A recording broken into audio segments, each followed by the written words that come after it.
Hello everyone, welcome to success with Rai academy. 26 अप्रैल 2023 के दैनिक जागरण के राष्ट्रीय संस्करण को आज के इस वीडियो में हम डिस्कस करेंगे। तो चलिए वीडियो को स्टार्ट करते हैं। और यहाँ पर दैनिक जागरण द्वारा जो सबसे मेन हेडिंग बनाई गई है वो है मनीष सिसोदिया की, यानी कि दिल्ली के जो उप मुख्यमंत्री थे मनीष सिसोदिया, वो किस तरीके से आबकारी नीति में चेंजमेंट को लेकर अपने नज़दीकियों को लाभ पहुँचाने के लिए आरोप तय किए गए हैं उन पर सीबीआई द्वारा, और उनके खिलाफ चार्जशीट भी तैयार कर ली गई है।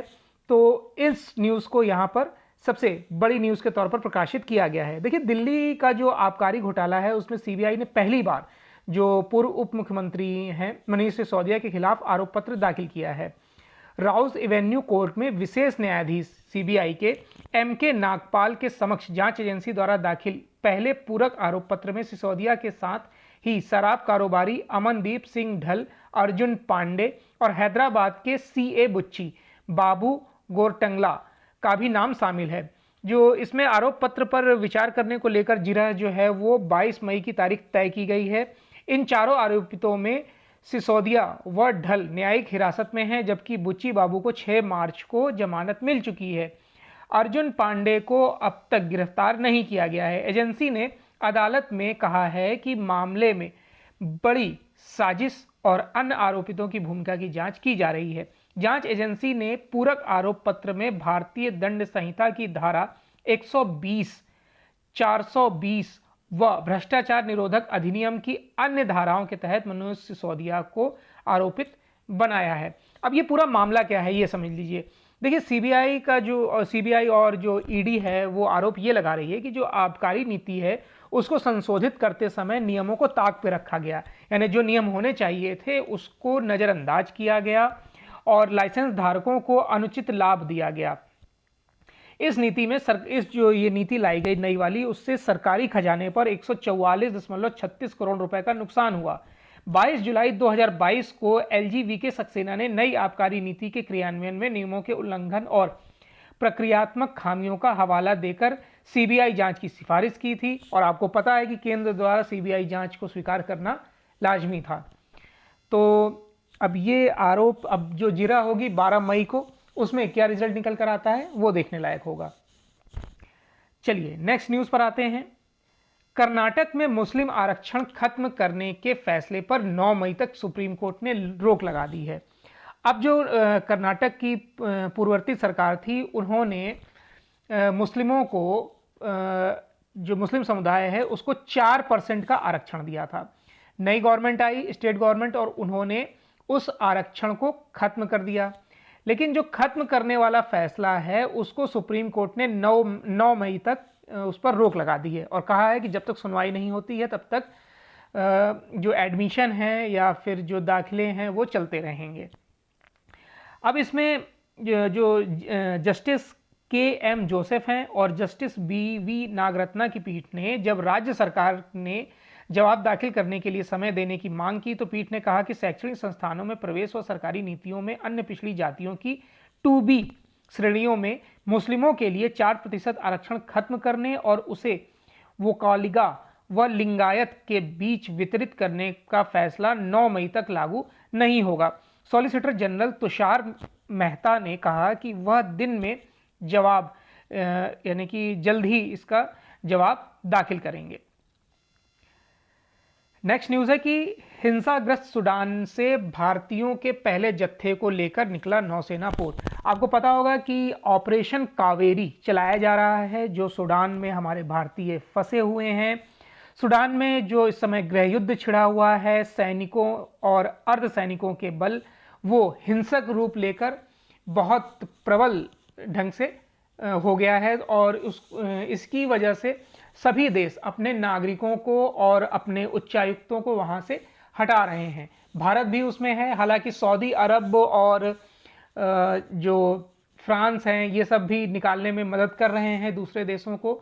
तो वही न्यूज़ है और इसमें अभी तक जानकारी के अनुसार पोर्ट सुदान से भारतीय नौसेना का पोत आईएनएस सुमेधा 278 लोगों को लेकर सऊदी अरब के जेद्दा के लिए रवाना हो चुका है। नौसेना का दूसरा पोत आईएनएस तेग भी भारतीयों को निकालने के लिए सूडान पहुंच चुका है। भारतीय वायुसेना का C-130J विमान भी सूडान पहुंच चुका है और जो जेद्दा है वहां पर नियंत्रण कक्ष स्थापित किया गया है और जितने भी यहां से विमान जा रहे हैं वो जेद्दा से ही अपने लोगों को लेकर भारत आ जाएगा। सूडान में सेना और अर्धसैनिक बलों के बीच जो राजधानी है सूडान की खार्तूम में जारी भीषण संघर्ष से भारत समेत दुनिया भर के लोग फंसे हुए हैं। भारतीय विदेश मंत्रालय के जो प्रवक्ता हैं हमारे अरिंदम बागची, उन्होंने ट्विटर पर बताया कि सूडान में फंसे भारतीयों का पहला जत्था ले जाया जा रहा है और इसके साथ ही सूडान में फंसे अपने शेष नागरिकों के लिए भी आवश्यक सामग्री भी पहुंचाई जा रही है। इससे पहले विदेश मंत्री एस जयशंकर ने सोमवार को जानकारी दी कि सूडान में भारतीयों को ऑपरेशन कावेरी के तहत सुरक्षित निकाला जा रहा है। लगभग 500 नागरिक सूडान में बंदरगाह शहर पोर्ट सूडान पहुंच चुके हैं। वहीं भारत में फ्रांसीसी दूतावास ने जानकारी दी थी कि उनके देश ने कुछ भारतीयों समेत 27 देशों के नागरिकों को सुरक्षित निकाला है। सऊदी अरब ने भी भारत समेत 66 मित्र देशों को वहां से निकलने में मदद की है। चलिए नेक्स्ट न्यूज पर आते हैं। पंजाब के पूर्व मुख्यमंत्री प्रकाश सिंह बादल नहीं रहे। 5 बार ये पंजाब के मुख्यमंत्री रह चुके हैं और कुछ दिनों से अस्पताल में भर्ती थे। ये 95 वर्ष के थे। शिरोमणि अकाली दल के संरक्षक व पंजाब के 5 बार मुख्यमंत्री रहे बादल को सीने में संक्रमण की वजह से 1 सप्ताह से सांस लेने में तकलीफ हो रही थी। उनके निधन पर देश के उपराष्ट्रपति जगदीप धनखड़, लोकसभा अध्यक्ष ओम बिरला, प्रधानमंत्री नरेंद्र मोदी, गृह मंत्री अमित शाह, कांग्रेस अध्यक्ष मल्लिकार्जुन खड़गे समेत सभी लोगों ने शोक व्यक्त किया है। नेक्स्ट न्यूज है कि हनुमान जी की 500 साल से अधिक पुरानी मूर्ति देश वापस लाई जाएगी। हालांकि ये इंपॉर्टेंट न्यूज नहीं है, लेकिन जान लीजिए कि किस तरीके से थोड़े से लाभ के लिए चोर मूर्तियां चुराते हैं। और ये 14 से 15वीं शताब्दी पूर्व मूर्ति थी और इसे चुरा कर कर्नाटक से तमिलनाडु के अरियालपुर जिले के मंदिर से चुराया गया था इसे, और ये चोरी हुई थी अप्रैल 2012 में। और उसके बाद इसका पता 2014 में तब चला जब ऑस्ट्रेलिया में इस मूर्ति को नीलामी के लिए रखा गया और इसको ऑस्ट्रेलिया के एक व्यक्ति ने खरीदा। और सांस्कृतिक मंत्रालय के मुताबिक जैसे ही मूर्ति की नीलामी की जानकारी हुई, तुरंत इसे हासिल करने की कोशिशें तेज हो गई। ऑस्ट्रेलिया सरकार से संपर्क किया गया, जरूरी प्रमाण प्रस्तुत किए गए और उसके बाद फरवरी 2023 में ये वापस आ गई थी और इसे फिर से तमिलनाडु को सौंप दिया गया है। चलिए नेक्स्ट न्यूज पर आते हैं। नेक्स्ट न्यूज है, राज्यों का विकास होगा तो देश तेजी से करेगा उन्नति। प्रधानमंत्री मोदी केरल की यात्रा पर थे और उन्होंने जैसे जैसे राज्यों का विकास होगा देश उतनी ही तेजी से उन्नति करेगा। केंद्र सरकार सहकारी संघवाद पर जोर देती है और राज्यों के विकास को देश के विकास का सूत्र मानती है।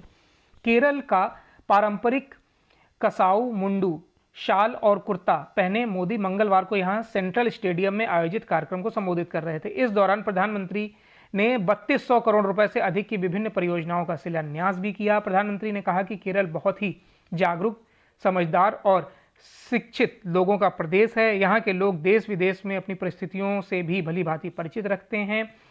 आगे उन्होंने बताया कि भारत पर दुनिया के विश्वास के पीछे कई कारण हैं। इनमें केंद्र में निर्णायक सरकार का होना, इसके द्वारा बुनियादी ढांचे के विकास में अद्वितीय निवेश करना, युवकों को कुशल बनाना, जीवन जीने व व्यवसाय की सुगमता के लिए सरकार की प्रतिबद्धता शामिल है।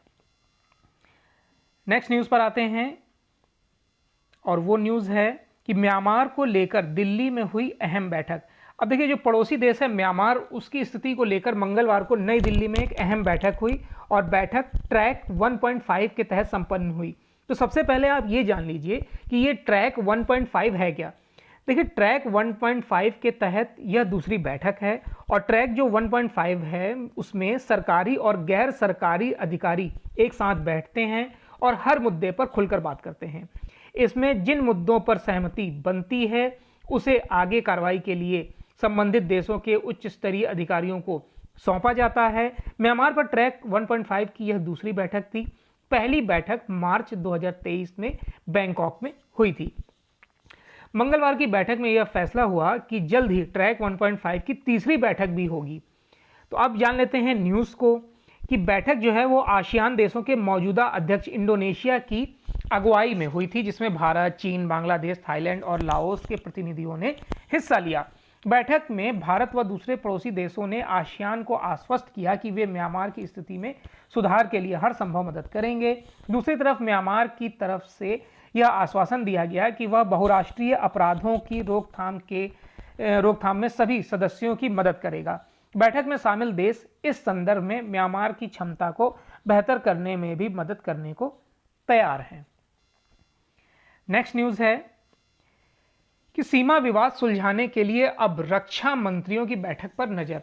कल की न्यूज़ में हमने डिस्कस किया था कि किस तरीके से जो चीन के साथ भारत की कमांडर स्तर की बातचीत हो रही है, तो वो 18वें दौर तक पहुंच चुकी है, लेकिन जो नतीजा है उस पर कोई भी नतीजा नहीं निकल पा रहा है। अब इसमें जो चीन के जो रक्षा मंत्री हैं वो भारत की यात्रा पर आने वाले हैं, उसको लेकर ये कयास लगाए जा रहे हैं कि जो रक्षा मंत्रियों की बैठक होगी भारत और चीन के, उसमें शायद कोई निर्णय निकल सके।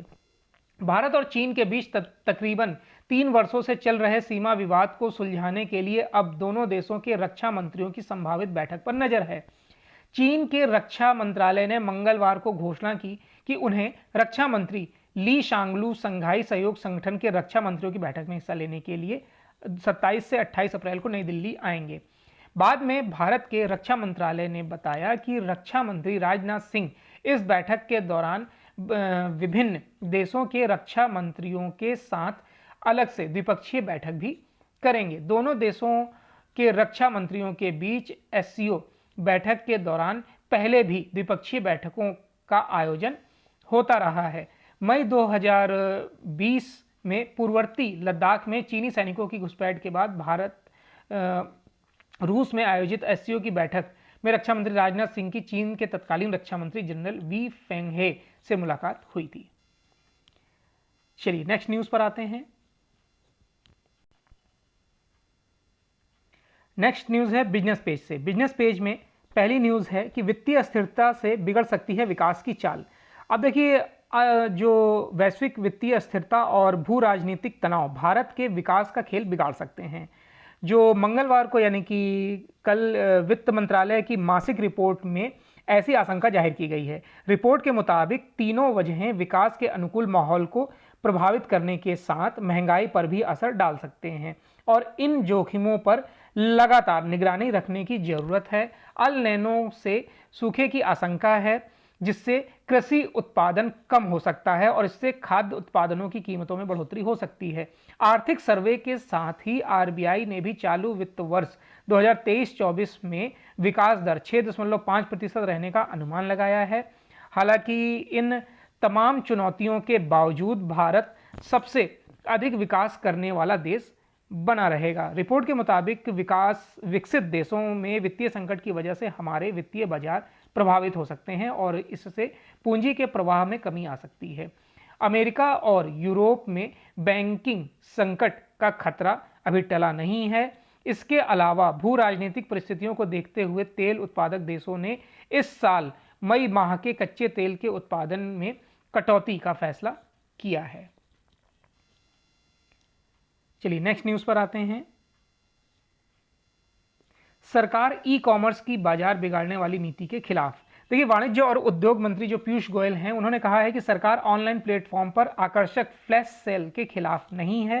हालांकि उन्होंने यह भी कहा कि हम ई कॉमर्स कंपनियों द्वारा बाजार बिगाड़ने वाली कीमत और धोखाधड़ी के तरीके अपनाकर उपभोक्ताओं की पसंद पर अंकुश लगाने के खिलाफ हैं। उन्होंने कहा कि अक्सर ऐसा देखा गया है कि आकर्षक सेल का लाभ उठाने के लिए प्लेटफॉर्म का सामान खरीदने आए उपभोक्ताओं को ऑनलाइन रिटेलर द्वारा पसंदीदा कंपनियों की तरफ मोड़ दिया जाता है। यह न केवल धोखा है बल्कि प्रत्यक्ष विदेशी निवेश यानी एफडीआई नियमों के खिलाफ है। उपभोक्ता मंत्रालय भी गोयल के पास है और यहाँ एक कार्यक्रम में उन्होंने कहा, अगर कोई छूट देना चाहता है तो मैं शिकायत क्यों करूंगा। उपभोक्ता को अच्छा सौदा मिल रहा है तो हमें कोई दिक्कत नहीं है। नेक्स्ट पेज है इंटरनेशनल पेज। इंटरनेशनल पेज में हम पहली न्यूज ले रहे हैं कि पाक का कश्मीर राग, भारत ने कहा शरारतपूर्ण टिप्पणी का नहीं देंगे उत्तर। पाकिस्तान ने संयुक्त राष्ट्र सुरक्षा परिषद में एक बार फिर कश्मीर का राग अलापा है। इस पर भारत की स्थायी प्रतिनिधित्व रुचिरा कंबोज ने पाकिस्तान पर तंज कसते हुए कहा कि हम ऐसी शरारतपूर्ण बातों का जवाब देकर परिषद का समय बर्बाद नहीं करना चाहते हैं। अंतर्राष्ट्रीय शांति और सुरक्षा पर सोमवार को संयुक्त राष्ट्र सुरक्षा परिषद की खुली बहस में भाग लेते हुए भारत की रुचिरा कंबोज ने पाकिस्तानी प्रतिनिधि को माकूल जवाब देकर चुप करा दिया। भारत के अनुसार पाकिस्तान सीमा पार से आतंकवाद को लगातार बढ़ावा दे रहा है और पिछले दिनों पुंछ में हुई आतंकी वारदात में लश्कर का हाथ होने के सबूत मिले हैं। संयुक्त राष्ट्र के चार्टर सिद्धांत के अनुसार रक्षा पर प्रभावी बहुपक्षवाद को लेकर अप्रैल माह की बैठक की अध्यक्षता रूस कर रहा है। नेक्स्ट न्यूज़ है, बाइडेन फिर लड़ेंगे अमेरिकी राष्ट्रपति चुनाव।